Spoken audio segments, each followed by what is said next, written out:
Hello, viewers. I'm Simon Preston, and welcome to Reggaeboyz Commentary. Thank you very much for tuning in to another video on this channel. I'm sure you all appreciated the videos that I've done, especially recently about where are they now. About 6 months ago or something like that, I did the video about where are they now, the Jamaican team that qualified for the 1998 World Cup in France.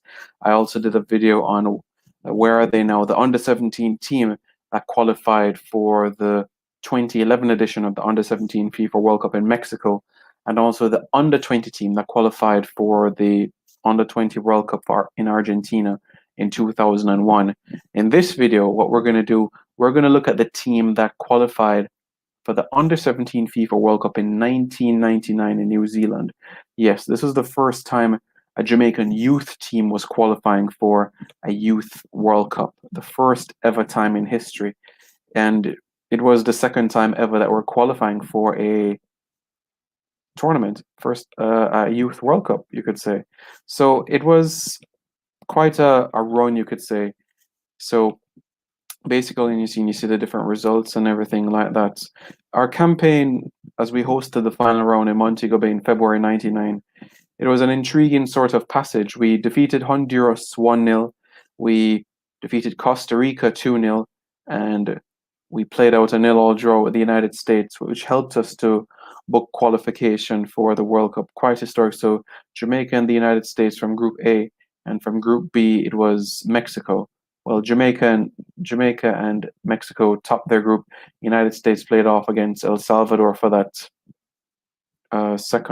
third spot, and the United States qualified. And eventually, we find out that they were the team that ended up finishing the tournament in fourth position. Yeah, because Ghana defeated them in the third place playoff. So CONCACAF teams had a decent run in the tournament. So it was great to see that we were represented very, very well in the competition as a whole. So let's go as to Jamaica's performances in the World Cup itself. How did we do as we were drawn in Group D of the competition? We're in Group D of the competition. As it relates to the United States, well, they topped their group, didn't they? They topped their group in the competition, whereas Mexico, they finished second in their group behind Ghana. So that was their sort of journey in the competition.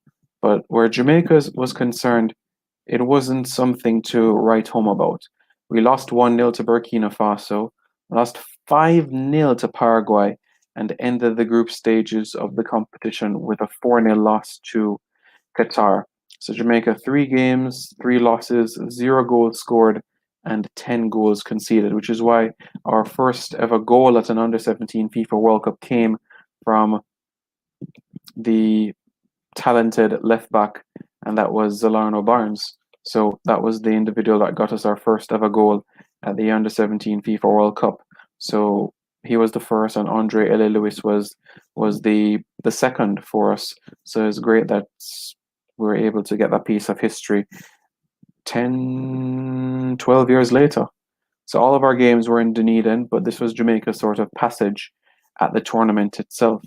What we're going to do now, we're going to look at the players that were part of this squad, the players that made the trip to New Zealand for the tournament in November 1999.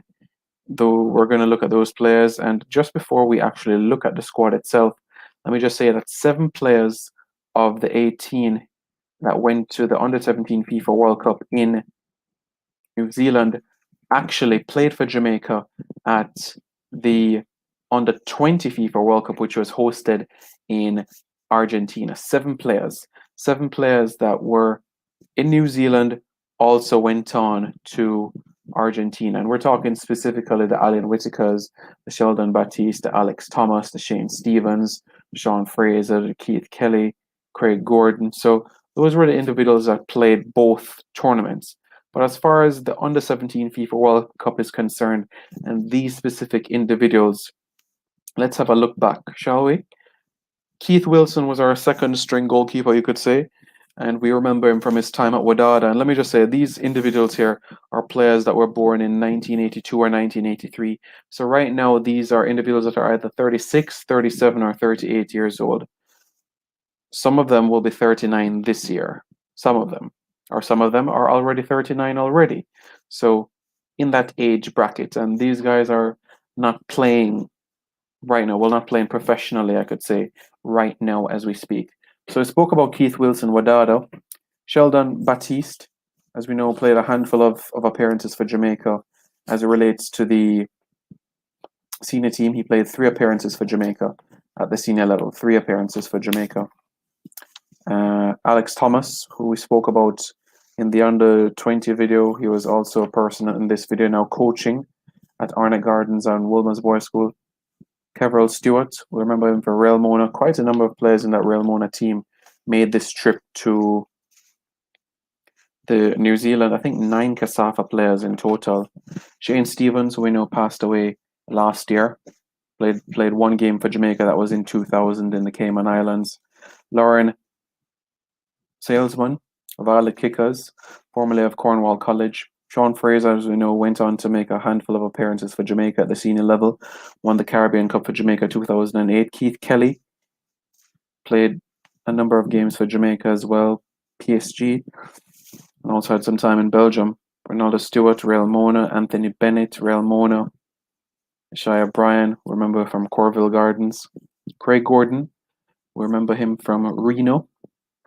Alan Whitaker made 1 appearance for Jamaica at the senior level, but for me, his best appearance outside of the Youth World Cups was his time for Jamaica in the Lunar New Year Cup under Bor Milutinovic, as we defeated the Hong Kong Select 11, and we defeated China in the final 5-4 in penalties. He saved 2 penalties and scored 1 of them. So Alan Whitaker, for me, was the man of that penalty shootout, although Donovan Davis was the man that put the ball in the back of the net for Jamaica to actually win the shootout. But Alan Whitaker was just an absolute star, you could say, of that team. So I think he did a fantastic job to help that Jamaican team to win that piece of silverware, and arguably his brightest moment for Jamaica outside of the playing in Youth World Cups and everything like that. So I think that's something that we can take note of. Kingsley Brown, Reno.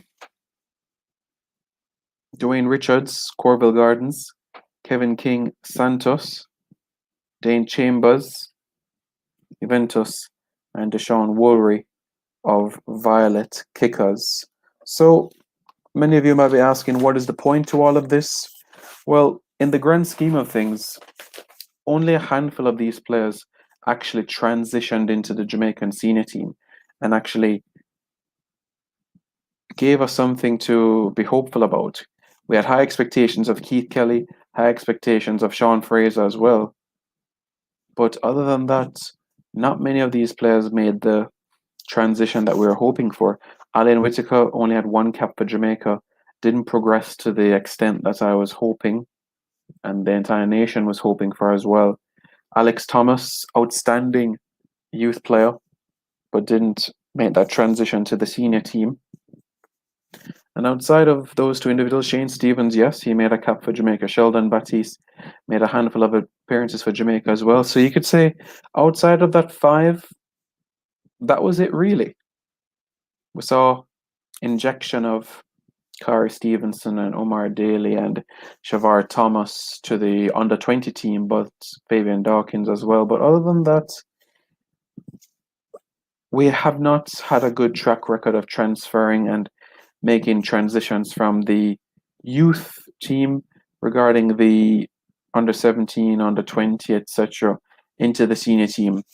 And that has given us cause for concern. We spoke about the under 17 team in 2011, and only half of the team have actually turned pros. With this team, it's actually less than 50%. Although you could say it's a progress that we've made in terms of the 2011 team, it's still quite disappointing that that team didn't go on to be the core of the national setup for the 2002 or even parts of the 2006 FIFA World Cup qualifiers for Jamaica. Yeah, it's disappointing from that perspective, but we're just going to have to hope that whenever we next have an under 17 team and an under 20 team, that they make strides, they make improvements, they impress the nation, and they go out to represent the country with pride, and their agents do their homework to open up these opportunities so that they can get their opportunity to parade their skills in Europe, North America, Asia, South America, Africa, Australia, the Pacific Oceania region, all 6 corners of the globe. Now, I admit not all of them are going to make the transition into the senior team, but I believe all have the potential to turn professional football players. I hope the next generation that it can be like that. Let's hope for the best. Let's hope for the best, and hopefully things will fall into place. Reggae Boyz fans, thank you very much for tuning into this video today. Don't forget to give this video a like. What are your thoughts about this team? Should it have achieved more? And in addition to that, your thoughts about the teams that have qualified for the World Cup: the 1998 team, the 2011 team at under 17 level, the 1999 team at under 17 level, and the under 20 team at the 2001 tournament in Argentina. In terms of the progress that those teams made, are you happy that we have been to 4 World Cups, or is it something that you're still disappointed about? Well, let me know your thoughts in the comments below, and don't forget to subscribe to Reggae Boyz Commentary. Take care.